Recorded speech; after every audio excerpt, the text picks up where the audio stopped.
नमस्कार, आप सभी का हार्दिक स्वागत है शिक्षा क्रांति के मंच पर। शिक्षा क्रांति के मंच से मुख्यतः 3 तरह की गतिविधियां होती है: सफाई कार्यक्रम, वृक्षारोपण और संवाद। आज संवाद की इस कड़ी में आपका स्वागत है और आज हमारे साथ एक new student, new face. So first of all, may I know your introduction please. मैं Jayprakash Sharma, graduate in arts and MA philosophy IGNOU से कर रहा हूँ। आपका एसोसिएशन शिक्षा क्रांति एनजीओ से कब और कैसे हुआ?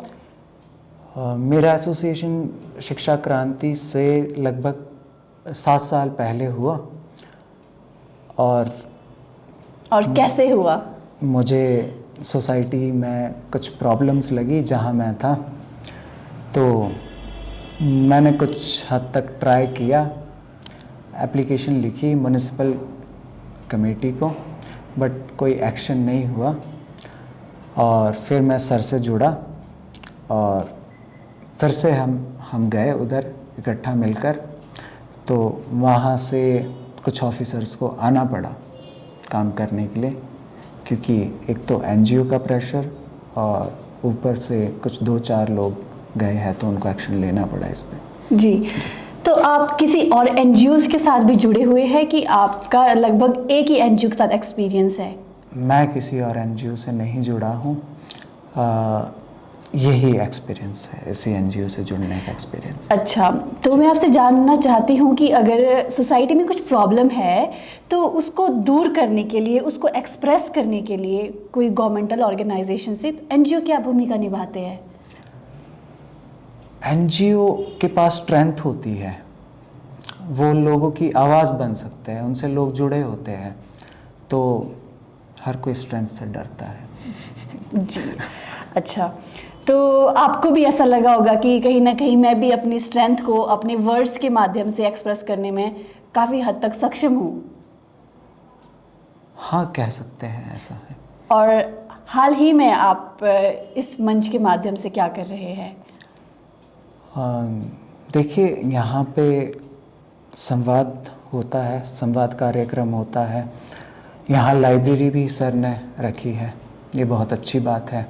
कुछ आउट ऑफ सिलेबस पढ़ने के लिए मिलता है और थोड़ा अपना माइंड को खोलने का मौका मिलता है, और किताब पढ़ने के बाद डिस्कशन की बात हो तो उससे बढ़िया और क्या हो सकता है। अच्छा, तो आपने अभी रिसेंटली कौन सी बुक पढ़ी है यहाँ से?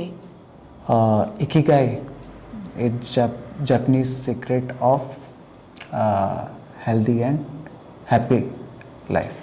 तो अगर हम जानना चाहें इन ब्रीफ कि ये बुक किस बारे में है?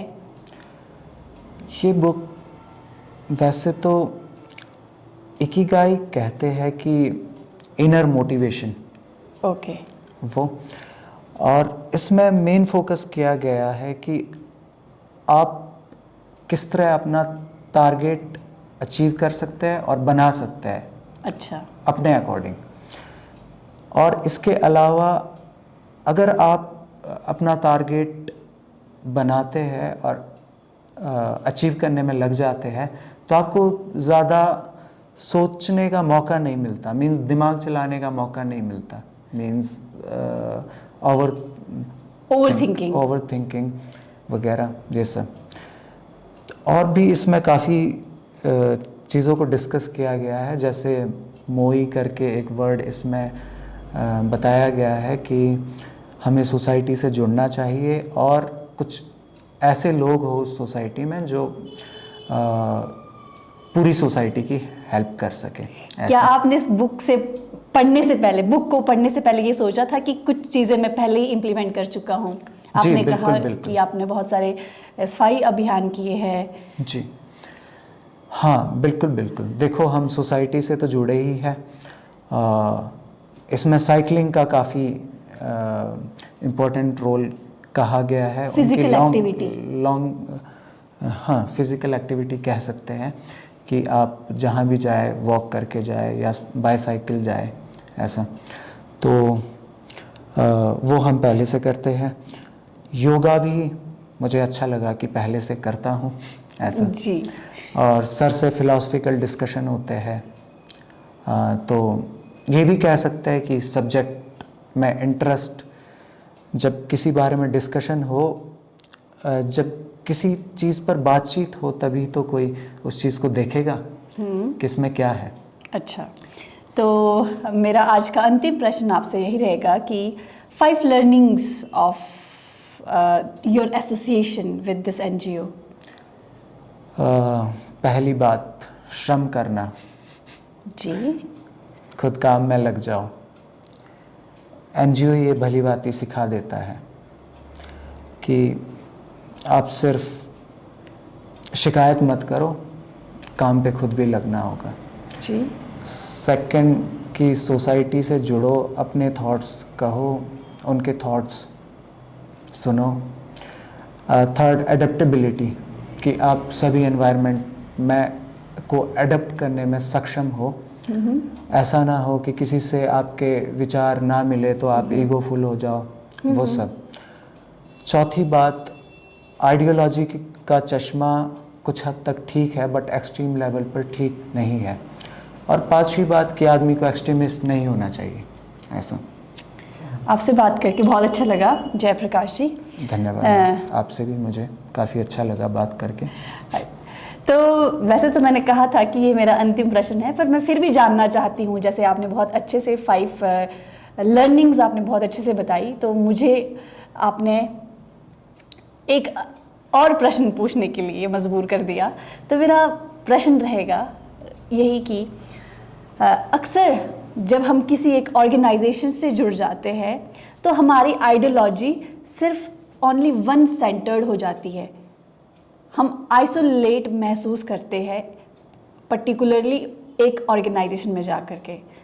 तो आपको कैसा लगता है कि आप भी इस ऑर्गेनाइजेशन में आकर के सिर्फ और सिर्फ आइसोलेट हो गए कि अभी भी आपके पास ब्रॉड माइंडेडनेस है, फ्लेक्सिबिलिटी है? मैं यहाँ आकर आइसोलेट नहीं हुआ हूँ, काफ़ी लोगों से मिला हूँ जिनके अच्छे विचार थे, तो मेरा माइंड ब्रॉड हुआ है बल्कि, क्योंकि मैं ज़्यादातर जैसे एग्ज़ाम्स की प्रिपरेशन कर रहा हूँ तो लाइब्रेरी नहीं जाता हूँ, घर पे ही रहता हूँ जी। तो आइसोलेशन हो सकता था कि अगर मैं ऐसे कुछ संस्था से नहीं जुड़ा होता, ऐसी कोई कम्युनिटी से नहीं जुड़ा होता, या कुछ इसके अलावा दोस्त नहीं होते, तो आइसोलेशन उसको कह सकते हैं। जी जी, धन्यवाद।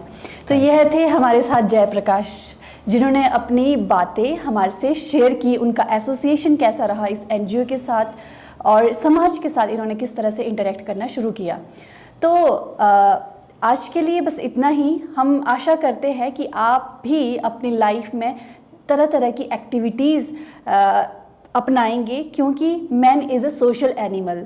तो अगर हम पढ़ाई भी कर रहे हैं तो हमें आइसोलेशन में नहीं करनी चाहिए पढ़ाई, हमें समाज में रह करके, समाज के साथ इंटरेक्ट करके पढ़ाई को नियमित रूप से अपनाना चाहिए। तो इसी के साथ मैं आपका बहुत बहुत धन्यवाद करती हूँ। आशा करती हूँ कि आप भी इस वीडियो से कुछ सीखे होंगे, और अगर आपके कोई सुझाव है तो हमारे इस वीडियो के नीचे जो कमेंट सेक्शन है उसमें आप सुझाव दीजिए। आपका बहुत बहुत धन्यवाद और जय हिंद, जय भारत, जय विश्व।